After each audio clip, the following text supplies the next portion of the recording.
नौबतपुर प्रखंड के साबरचक पंचायत में बुधवार को डीडीसी तनय सुल्तानिया की अगुवाई में जनसंवाद कार्यक्रम का आयोजन किया गया। इस अवसर पर पंचायत के विभिन्न गांवों से उपस्थित सैकड़ों लोगों को बिहार सरकार द्वारा चलाई जा रही विभिन्न जन कल्याणकारी योजनाओं के बारे में विस्तार पूर्वक जानकारी दी गई। डीडीसी ने कहा कि महत्वपूर्ण लोक कल्याणकारी योजनाओं का लाभ आम जनों को ससमय एवं पारदर्शी तरीके से उपलब्ध कराना तथा परियोजनाओं की जानकारी उपलब्ध कराना एवं उन योजनाओं का जिले से लेकर प्रखंडों तक समुचित तरीके से क्रियान्वयन हेतु पहुंचाना इस जनसंवाद का मूल उद्देश्य है।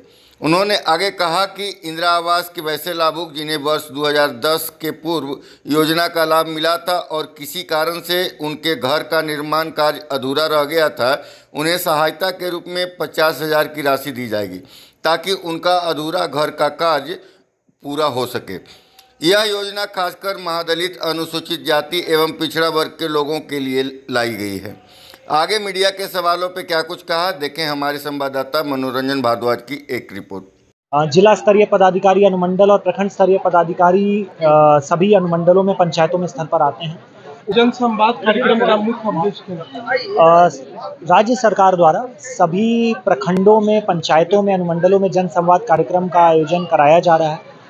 जिला स्तरीय पदाधिकारी, अनुमंडल और प्रखंड स्तरीय पदाधिकारी सभी अनुमंडलों में, पंचायतों में स्तर पर आते हैं।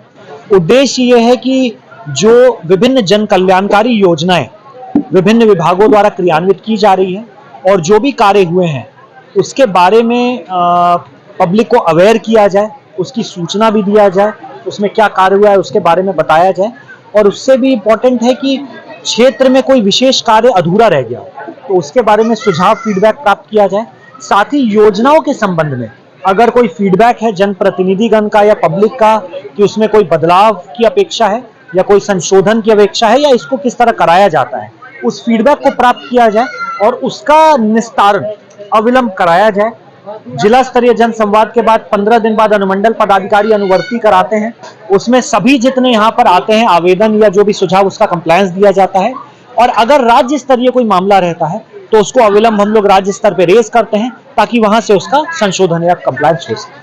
बहुत सारे कंप्लेन जो आए हैं वो किस तरह के आए हैं और क्या उसमें जो भी परिवाद प्राप्त हुए हैं उनको, उनके लिए विभिन्न विभागों का काउंटर भी लगाया गया है और जिला स्तरीय भी सारे पदाधिकारी उपस्थित हैं। चाहे वो स्कूलों के जीर्णोद्धार को लेकर हो या किसी योजना से लाभ के लिए हो, उन सभी को यहाँ पर कलेक्ट किया गया है। 15 दिन के अंदर उनका निस्तार और कंप्लायंस किया जाएगा और उन पर नियमानुसार कार्रवाई करके उनका निष्पादन किया जाएगा। समृद्धि लाभकारी योजना आपने बतलाया कि जनता के बीच में जाता है, लेकिन दूसरा एक पहलू ये भी है कि जितने भी लाभकारी योजना जनता को मिलता है कहीं न कहीं उसमें एक कमीशन भी जनता को देना पड़ता है, इससे इनकार नहीं किया जा सकता।